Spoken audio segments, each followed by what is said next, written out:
while he was at West Point, he learned about toxic leadership, and here we go. They were putting under the command, or they're putting in squads, and here we go. Each squad had 2 different squad leaders, 1 month with each. I've never forgotten those 2 men. The first one was an arrogant, sadistic person who screamed and yelled at us, made us do unmerciful physical exercises, apparently with the goal of driving the weak to quit the academy. I despised that man. A leader should never be arrogant, spiteful, condescending, or engage in gossip. To the contrary, he should always act with humility and treat his subordinates with respect and dignity. As a leader, your words and action have greater impact on your subordinates than you realize. Thus, choose your words carefully. Avoid sarcasm and flippancy. Do not insult or take digs at anyone's intelligence. Remember, everyone processes information differently and at different speeds. Don't automatically assume that someone is stupid or indifferent because they haven't mastered a particular task yet. That stuff is so important. This is something that I screw up because, growing up in a SEAL platoon, everyone's always like picking on each other. What's that called? Verbally sparring and cutting each other down. That's just the way it is. And I still have that in me. I still have that in me. Really? I don't know. Do I not do that to you? So what? But I can do that sometimes when I know I shouldn't. I'm like, I'll do it to my kids sometimes. I'll do it to my wife sometimes, and sometimes I don't realize it until afterwards.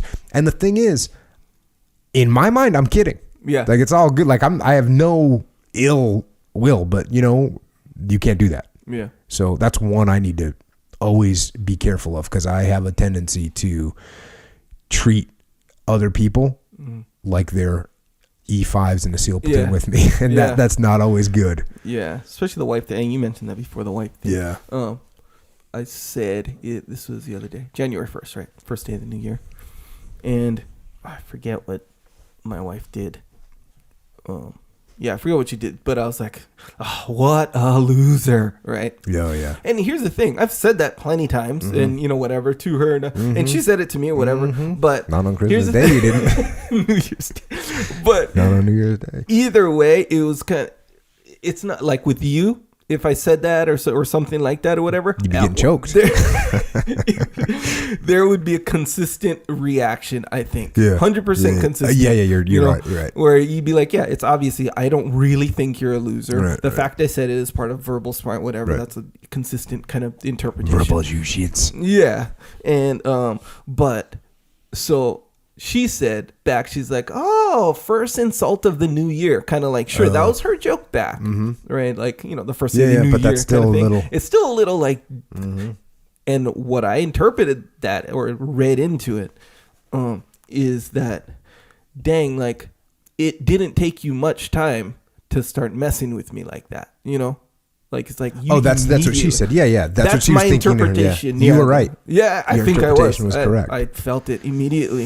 And I was like, dang, you gotta be careful with that kind of stuff. Yeah. If I said that to my brother, he wouldn't care. Yeah.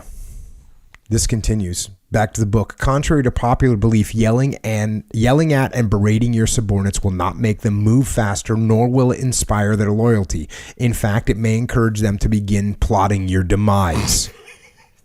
Many years from now, your subordinates will not remember what deadlines were met, what sales were closed, what products were shipped, or what training schedules were executed.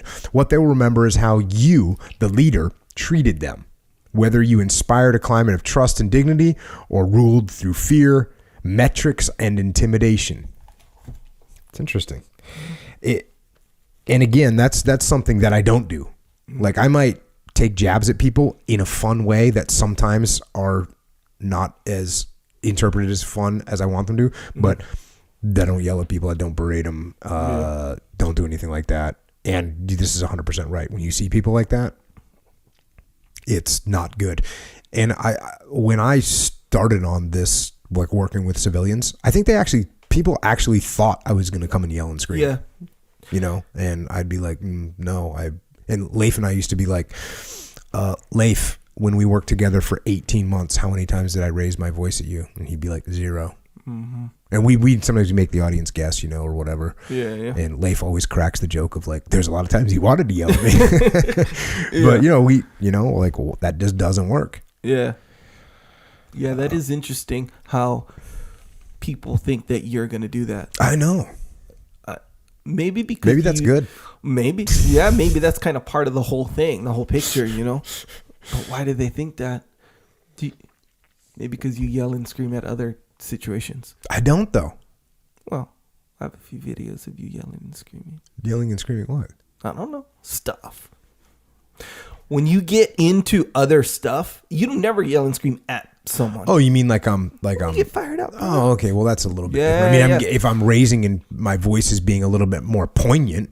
Escalated. Yeah, escalated. That's not screaming, though. Yeah, so that's not yelling and screaming at someone, you know? No. So maybe they just like feel that. They're like, oh, that's a lot of fire coming from this guy, and he's real effective in leading people in hard, intense situations. So then maybe they just draw that connection, maybe. It's weird. The movies make it, too. Yeah. Because people are sure. yelling in boot camp.